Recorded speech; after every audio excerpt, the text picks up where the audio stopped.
Hello बच्चों, तो question है हमारे पास in question number 4 the speed of the block at point C immediately before it leaves the second incline is. ठीक है, तो देखो क्वेश्चन ये था हमारे पास। अब बोला है कि जैसे ये सेकंड इंक्लाइन को लीव करता है, यानी कि इस बी पॉइंट को लीव करता है, तो इसकी सी पॉइंट पे आते आते स्पीड कितनी हो जाएगी। ठीक है, तो देखो अगर मैं पहले इसकी हाइट निकालूं तो हाइट क्या हो जाएगी। अब जब पॉइंट बी पे है, ठीक है, तो पॉइंट बी पे इसकी हाइट क्या होगी, that will be equal to, ये देखो ये होगी हमारे पास 3√3 इंटू tan 30 डिग्रीज। ठीक है, मुझे ये चीज चाहिए, ठीक है ना, क्या चाहिए मुझे, ये चीज चाहिए।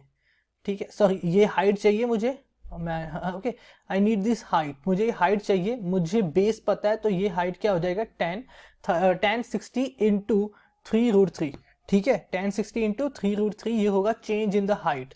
ठीक है, तो मैं इसे लिख सकता हूँ tan 3√3 इंटू tan 60, और tan 60 होता है हमारे पास 1/√3, तो यहाँ से आ जाएगा 3 मीटर्स, तो ये हमारी हाइट होगी। ओके, तो अब देखो, तो यहाँ पे जब ये ब्लॉक पॉइंट ए से बी पे आया तो इसके पास कुछ वेलोसिटी होगी, ठीक है, कुछ स्पीड होगी इसके पास। ठीक है, अब इस पॉइंट बी पर इसके पास पोटेंशियल एनर्जी भी है और इसके पास काइनेटिक एनर्जी भी है, बट पॉइंट सी तक पहुंचते पहुंचते ये पोटेंशियल एनर्जी भी क्या हो जाएगी, कन्वर्ट हो जाएगी इनटू दिस काइनेटिक एनर्जी, और पोटेंशियल एनर्जी पॉइंट सी पे 0 हो जाएगी। ठीक, तो मैं पॉइंट बी से पॉइंट सी के बीच में एक एनर्जी कंजर्वेशन लगा सकता हूं, तो मैं इसे लिखूंगा half M V C square. मान लो कि पॉइंट सी पे वेलोसिटी कितनी है सी, तो वी सी स्क्वायर ये किसके इक्वल होगा, half M V B square plus M G H. Okay, क्या हो जाएगा, एम जी एच। ठीक, अब एम से एम सारे कैंसिल कर दो, तो ये हो जाएगा हमारे पास half V C square equals to half. अब देखो हमने प्रीवियस क्वेश्चन में वीबी की वैल्यू क्या निकाली थी, वीबी was √45 metre per second.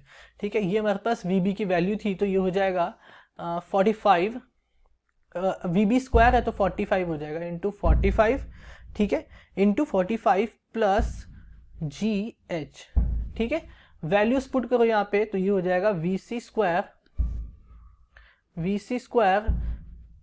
Equals to 45 plus 2 into 10 into height हमने कितनी निकाली 3, तो यहां से आ जाएगा 45 plus 45 plus 60।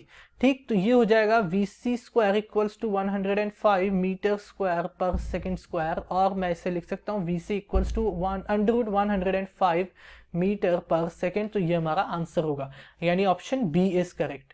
I hope you understand it well, thank you.